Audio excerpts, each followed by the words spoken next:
All right, welcome to another deep dive. Yeah. This time we're looking at The Note The Note. by Okay. Alafair Burke. Yeah. Now, I'm really excited about this one Okay. because I know you love a good thriller, Yeah, yeah. and this one has gotten some serious buzz. Oh, wow. Wait. I've got like a stack of reviews here and Yeah. some notes I took while reading, Okay. and I can't wait to hear what you think. Well, all right. Yeah, let's jump in. I have to say, Yeah. I was completely hooked Oh, I see. from like the very first page. Really? Yeah. Burke's writing just pulls you right in, and I think Yeah. it has a lot to do with her background.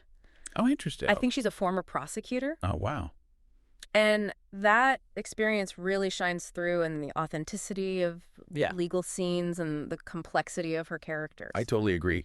That insider knowledge definitely adds a layer of realism to the whole story. Absolutely. So for those who haven't picked up the book yet, let's set the scene a little bit. Okay. The note centers around May Hanover, Okay. a former high-powered lawyer turned law professor. Oh, interesting. She's got this like type A personality, Okay.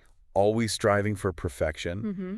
but she's also carrying the weight of a past Oh, public shaming incident. okay. So that's kind of looming over her Right. at the start of the story. That past incident really adds this layer of vulnerability Yeah. to May, I Yes. think. She's constantly trying to keep everything under control. Mm-hmm. And, makes you wonder Yeah. how she'll react when things start to spiral Yeah. out of control. And things definitely do spiral. Oh, they do? Okay. So May decides to take a weekend getaway to the Hamptons Oh, the Hamptons. All right.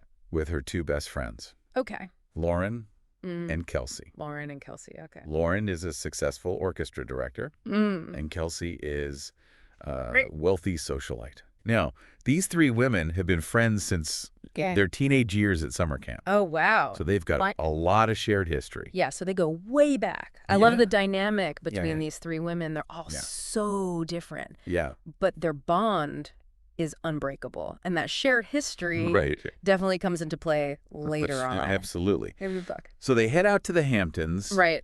hoping for a relaxing weekend of Yeah. catching up and escaping the city. Mm. But wouldn't you know it, their idyllic getaway Yeah.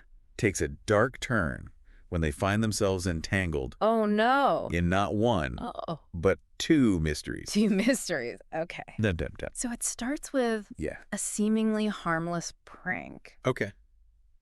A prank, all right. Kelsey leaves a note on the windshield Mm-hmm. of a car that's like taken the parking spot Okay. that she was waiting for. Oh, the injustice. It's just a little dig, a bit of parking lot justice, Yeah. Right. but the consequences are far-reaching. Oh, really? Yeah. Wow. That's what I love about Burke's writing. Yeah. She takes these everyday situations Mm-hmm. and twists them into something Right. unexpected. Yeah. You think you know where the story's going, Yeah. and then bam, She throws a curveball. she throws a curveball. Exactly. Exactly. Yeah. So this note Okay. sets off a chain of events Yeah. that leads to the disappearance of David Smith, Okay. the man who took the parking spot. The man who took the parking spot already. And as the police start investigating, Yeah. they uncover some unsettling connections Oh, unsettling connections. to another mystery. Hmm.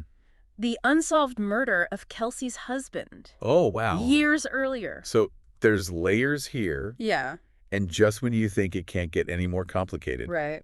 their shared past at summer camp, Oh, Wildwood, wires. becomes a central piece of the puzzle. Oh, wow. Okay. So it seems like this idyllic summer haven Right. holds secrets that could connect all the Yeah. dots. I was on the edge of my seat trying to figure out how Yeah. everything fit together, the way Burke weaves Yeah. the past and present. Yeah, It's just masterful. it's so good. And let's not forget Kelsey's father, Oh, Kelsey's father. William Ellis. Oh, William Ellis. He's this powerful figure Right. with a somewhat murky past, Okay. and he adds another layer of intrigue to the whole situation. Yeah. So that's another wrench in the works. Oh, William is definitely a character you don't want to mess with. He's used to getting his Oh, way, Yeah, and it makes you wonder just how far he'd go Yeah. to protect his daughter. absolutely. It really makes you question those family dynamics, And especially when power and wealth are Yeah. involved. Exactly. And all of this is happening against the backdrop Uh-huh. of the Hamptons, which is supposed to be this playground Right. for the rich and famous. Mm-hmm. But there's this underlying sense of unease, like something darker is lurking beneath the surface. That's a great point. The setting itself almost becomes a character in the story, contributing to the overall atmosphere of suspicion and hidden secrets. Yeah, exactly. Like those picture-perfect Hamptons homes, you know, hold a hidden darkness, don't they? And all those social pressures, the need to keep up appearances, adds this layer of tension. Yeah, totally. And Burke doesn't shy away from exploring how those pressures play out in the lives of the characters. Like, think about Kelsey, for instance. Okay, Kelsey.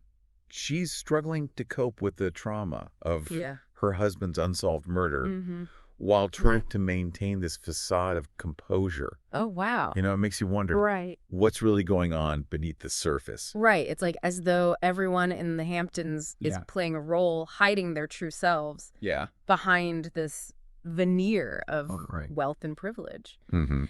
And speaking of hidden truths, let's talk about the similarities between Kelsey's husband's death and David Smith's disappearance. Both men were found shot in their cars. Oh, wow, in their cars. Okay. Yeah.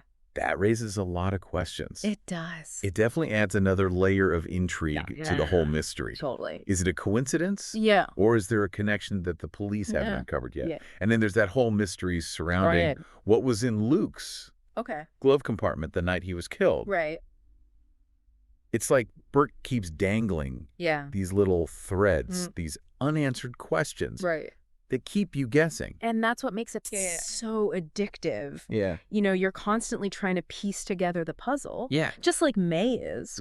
And I love how Burke uses May's legal background to give us these insights into the investigation.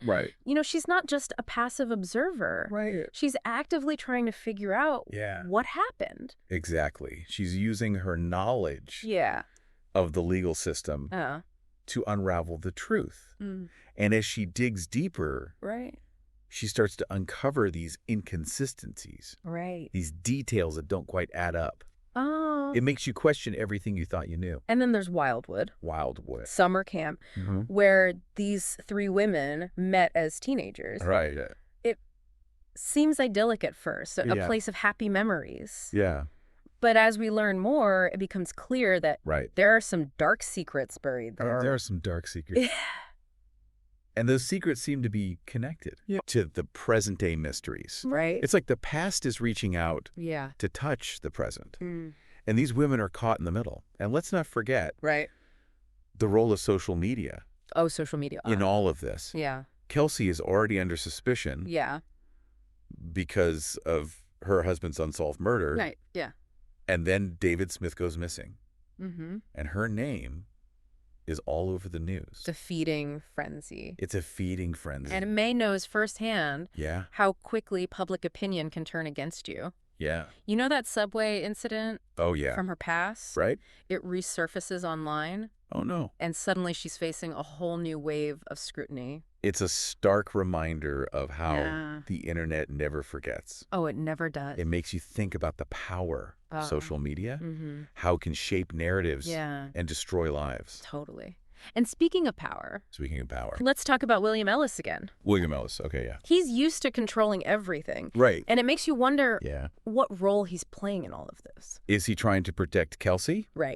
Or is he hiding something? Yeah. His motives are definitely murky. Yeah. And that adds another layer of suspense to the story. And it's not just William. Okay. There's also Nate. Okay. Kelsey's stepbrother. Okay. He's always been there for her. Yeah. But is he truly trustworthy? Exactly. Burke creates these complex characters with their own hidden agendas. Yeah. You're never quite sure who to believe. And that keeps you guessing until the very end. And just when you think you figured it all out, she throws in another twist. Oh, my God, another twist. It's like she's constantly challenging your perceptions, making you reevaluate everything you thought you knew. And that's what makes The Note such a brilliant thriller. It is. It's not just about the suspense, it's about the characters. The relationships, the exploration of these really complex themes. It's definitely a book that stays with you long after you finish reading it. And I love how Burke doesn't shy away from asking those tough questions. Yeah. About the choices we make. Right. And the consequences that follow. Absolutely. You know, it's interesting how the note highlights the weight of past mistakes and how those can ripple through time and affect the present. Yeah. You know, we see this with both Kelsey and May. Right. But it's especially pronounced with May. Right. As she grapples with that resurfacing subway video. Absolutely. It's like that incident that she thought she'd put behind her has become this digital ghost that haunts her. Yeah. And for someone like May, who thrives on control and order, you know, that loss of control is incredibly unsettling. Oh, it is. But what's fascinating is that instead of crumbling under that pressure, May channels that energy into her investigation. Right. And look, she finds a sense of purpose in trying to unravel the truth. That's a great observation. It's almost as if she's trying to reclaim some control, not just over her own narrative, but over the events unfolding around her. Right. And she's really good at it, too. You know, those late nights? Yeah. She used to pull at the law firm. Those skills come in handy as she digs into the police reports and witness statements. She's like a dog with a bone. Yeah. You know, just meticulously piecing together the puzzle. Yeah. And as she digs deeper, she starts uncovering things that the police seem to have missed, like little inconsistencies, details that don't quite add up. Right. It's like she's seeing things from a different angle, thanks to her legal training. It's as if she's playing a mental chess game with the investigators, always a step ahead. Yeah. And that leads to a pretty major revelation regarding Kelsey's father, William. Oh, yeah. You know, Remember all our suspicions about him? Yeah. Well, they turn out to be well-founded. Yeah. May uncovers a link between William and a private investigator in Boston, a PI with a reputation for getting things done, no matter the cost. Right. So it's chilling. It is. When you think about it. Yeah. The lengths someone might go to in order to protect their family. Right. Even if it means crossing ethical boundaries. Yeah. Yeah. And that brings us to a question that the note really grapples with. Okay. How far is too far when it comes to protect those we love? That's the heart of it, isn't it? Where do you draw the line between love and control, protection and manipulation? And it's not an easy question to answer. It's not, no. But what's so brilliant about Burke's writing is that she doesn't offer any easy answers. Yeah. You know, she leaves it to the reader to wrestle with those moral dilemmas. Exactly. And the tension just keeps ratcheting up as May realizes she has to expose William, even though she knows how dangerous he can be. Right. It's a high-stakes gamble. It is. Especially with her own past vulnerabilities hanging over her. And I won't spoil the ending, but I will say that Burke delivers a satisfyingly complex resolution. Oh, okay. You know, it's a climax that forces all the characters to confront their pasts, their choices, and the consequences of their actions. It's a reminder that sometimes those consequences can be far-reaching and unexpected. It's just like the note that set this whole chain of events in motion. Yeah, exactly. And in the end, the note is more than just a gripping thriller. Yeah. You know, it's a story about the complexities of human relationships, the power of secrets, and the weight of our choices. Absolutely. It's a book that stays with you long after you've finished reading it, and one that I highly recommend. Yeah, I do too. So if you're looking for a thought-provoking and suspenseful read, pick up the note. You won't be disappointed. Yeah, you won't be disappointed. Agreed. Alafair Burke has crafted a truly masterful story that will keep you guessing until the very last page. To the very last page. And on that note, we'll wrap up our deep dive into the note. Cool, it sounds good. We hope you enjoyed exploring this world with us. Yeah. Until next time. Okay. Happy reading.